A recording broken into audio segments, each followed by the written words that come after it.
Baik, Assalamualaikum warahmatullahi wabarakatuh. Waalaikumsalam warahmatullahi wabarakatuh. Oke guys, kembali lagi di Rohis Talk, Rohis Rahis Check, check one one, two two, three three, four. four, yeay. Allah Akbar. Oh, jadi untuk sekarang ada episode Bina Karakter Islam, ya. Jadi di sini kita akan ada sebuah pembelajaran, ya, sharing tentang keislaman yang semoga bisa memperkuat teman-teman Irma, baik itu yang mendengar yang di sini maupun yang mendengarkan di rumah. Ya, langsung aja mungkin akan disampaikan oleh Kak Hafid, ya. Temanya apa? Temanya Adabul Quran. Ada membaca Quran, ya. Al-Quran. Ya. Ya, jadi kita belajar istilah Quran.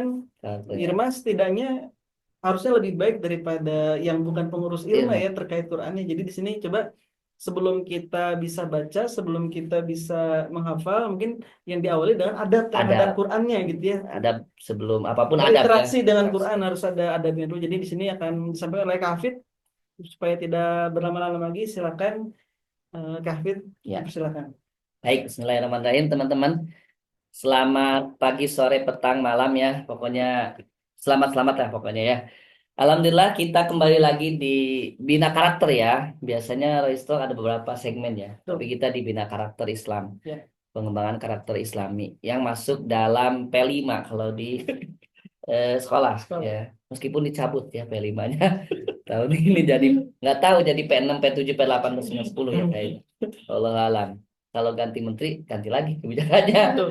Ya, ya, salah satunya pengalaman pengamalan karakter dari Pancasila. Salah satunya bina karakter. Nah, mungkin segmen kali ini kita akan membahas tentang tentunya yang sering kita sebagai umat muslim ya, Iya, sebagai umat muslim sudah menjadi kewajiban dan keharusan betul. ya. Selain sholat ya tentunya itu wajib ya. Iya, Ini bukan sebenarnya bukan tidak masuk ke rukun ya. iya, betul. Tapi ini yang harus kita amalkan dan salah satu pedoman ketika kita mau sholat jadi pedomannya ini. Iya, Ya, apa gitu? Yaitu ayat Al-Qur'an ya, ayat Al-Qur'an di mana ketika kita mendengar kata Al-Qur'an kaitannya dengan ikro, dengan membaca. betul. Ya, meskipun ada tingkatkannya kalau Quran itu ya. Membaca itu terkait dengan fasih, Hmm, berarti fasih membaca. lisan. Ya, lisan fasih membaca. Ada tingkatan yang lebih dalam lagi. Artinya apa ini? Menghafal. Apa? Hafiz. Hafiz. Ada tingkatan yang lebih dalam lagi, Hmm. yaitu mutkin. Oh, Mungkin itu udah tahu ya. terjemahnya, tahu tafsirnya, hafalnya di luar kepala. Di dalam Berarti di kepala. dalam kepala ya. Ya. Apa di dalam kepala? Ya kalau istilah Jermannya ngolotok ya. Udah ngolotok apa itu bahasa Jermannya ya. Pokoknya gitulah. Nah, itu ada tingkatannya. Tapi kita lebih ke membaca dulu lah. Ya. Apalagi anak-anak Rohis, ya anak-anak Irma. Nah, ini harus membaca Al-Qur'an. Nah, Apalagi ada satu bulan, ya, bulan Ramadan, ya. bulannya Al-Qur'an. Iya, Mungkin tahun ini, tahun depan, tahun seterusnya, betul sekali. ini tidak lepas dengan Siamul Quran, ya. Apa bulan Quran? Syahrul Quran. Syahrul Quran, Siamul Quran. Siamul Ramadan ya. Siamul Ramadan, Syahrul Quran. Nah, Ya, itu artinya apa? Bulannya Quran. Nah, tapi terkadang kita meninggalkan namanya baca-baca aja gitu ya. ya. Tapi kita tidak tahu adab dalam membaca Nah, Al-Quran. Adab kita berinteraksi dengan Al-Quran. Al-Quran. Iqra bismi rabbikal ladzi khalaq ya dalam surah Al-Alaq ayat 1-5. Surah pertama yang diturunkan Betul. ya oleh Allah Subhanahu wa taala. Bacalah dengan menyebut Tuhanmu yang menciptakan. Ya, jadi baca ya, jadi memang tugas pertama Nabi itu membaca Betul. ya termasuk Al-Quran ya harus dibaca karena memang sejarahnya kan Nabi itu ummi ya tidak bisa membaca Bisa. dan menulis terutama ya. Kemudian dari hadis yang diriwayatkan oleh Muslim dari Abi Umamah dari Abi Umamah Sudaiyu bin Ajlan, bacalah Al-Quran karena ia akan datang pada hari kiamat sebagai pemberi syafaat kepada orang yang membacanya. Masya Nah, Allah, Masya Allah. memberikan syafaat Iya. ya itu membaca, Eh, apalagi tingkatan tadi ya iya. bisa menghafal mungkin ya. Mungkin. Masya Allah ya luar biasa.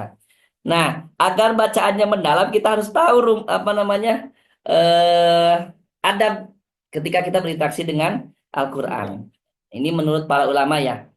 Dalam Ihya Ulumuddin ada 20 adab dalam membaca Al-Quran. Nah, Semua 10 amalan zahir dan 10 amalan batin. kalau Imam An-Nawawi dalam At-Tibyan fi Adabi Hamlatil Quran ada 2 bab yang membahas tentang ini ya, adab interaksi Al-Quran, bab 5 dan bab 6. Beliau mengkhususkan pembahasan tentang adab-adab membaca Al-Quran. Dan Imam Suyuti, nah ini imam besar semua ya, Insya Allah ya, menyebutkan apa yang disebut Imam Ghazali dan An-Nawawi tentang adab-adab membaca Al-Quran, sehingga beliau menyusun kitabnya berjudul Al-Itqan fi Ulumul Quran. Jadi ini ringkasan dari kitab ini ya, ringkasan dari kitab ini. Yang pertama dalam adab sebelum membaca Al-Quran. Jadi ada 3 ya tingkatannya. Adab sebelum membaca Al-Quran, adab saat membaca Al-Quran, adab saat mendengarkan bacaan Al-Quran. Ya. Juga ada adabnya. Ada adabnya. Sebelum Kita kupas ya. Ya, siap. Dari pertama adab sebelum membaca Al-Quran. Yang pertama ada adab dalam membaca Al-Quran ya. Yang pertama memilih waktu yang cocok. Nah, berarti ada waktunya tuh ketika baca Quran ya, teman-teman. Memilih waktu yang cocok untuk baca Al-Quran. Dan seperti yang Allah telah tampakkan kepada para hambanya, sehingga turun di dalamnya limpahan rahmat. Adapun waktu yang cocok untuk membaca Al-Quran itu sepertiga terakhir di waktu malam hari, yaitu waktu sahur. Nah, di bulan Ramadan lagi kan tuh.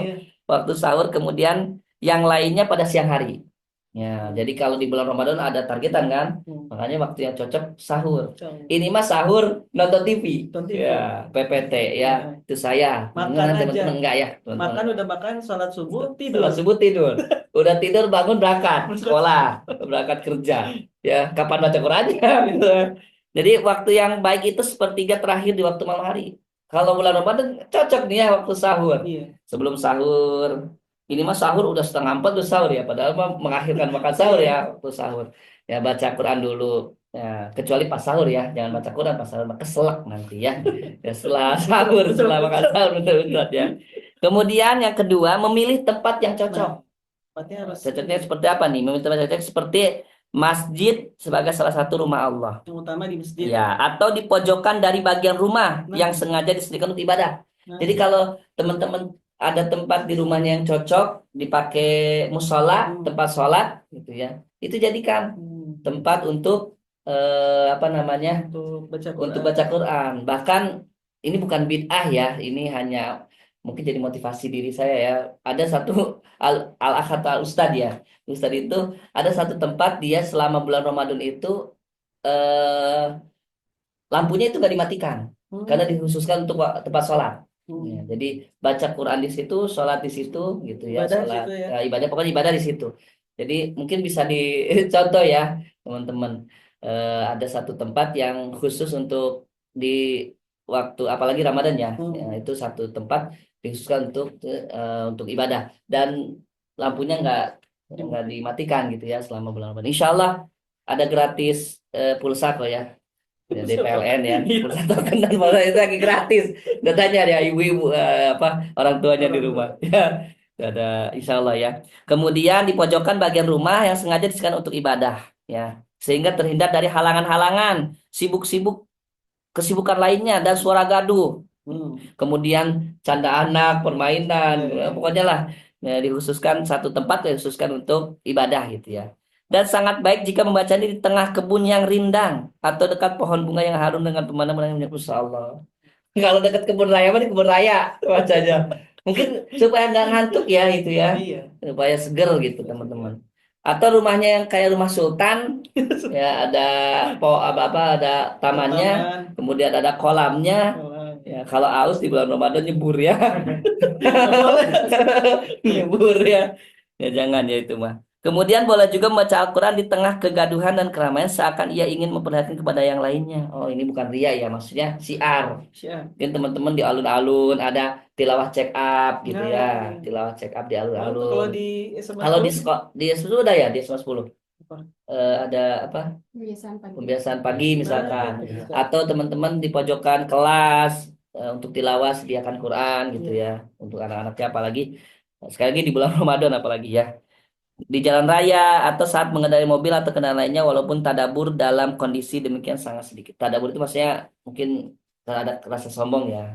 Mudah-mudahan tidak terhindar dari itu semua. Kemudian tempat yang cocok itu masjid ya. Itu masjid. Kemudian yang berikutnya memilih tempat duduk yang cocok, keadaan yang khusus dan perkumpulan orang-orang saleh. Jadi memilih tempat duduk yang cocok itu artinya apa? Yang pertama memilih tempat duduk yang cocok, keadaan yang khusus dan keperluan orang soleh sehingga ia dapat merasakan kehendak Allah. Jadi duduknya seusahakan nyaman gitu Nyaman. ya, jangan sampai duduknya nggak nyaman ya. Kalau kecuali yang ambeien mungkin ya, sambil tidurannya itu mah. Kalau duduk yang nyaman, misalkan teman-teman sambil senderan, boleh itu sebenarnya mah ya, asalkan nyaman, asal jangan nyaman tertidur aja, langsung tidur aja ya. Tilawah, tilawah. Itu mah tilawah, tidur di lantai bawah ya, bukan tilawah baca Quran ya. Kemudian keadaan yang khusus dan perkumpulan orang-orang saleh. Dan sehingga dapat membagikan ubudiyahnya kepada Allah, menempatkan ketundukan ke dalam hatinya. Gitu ya.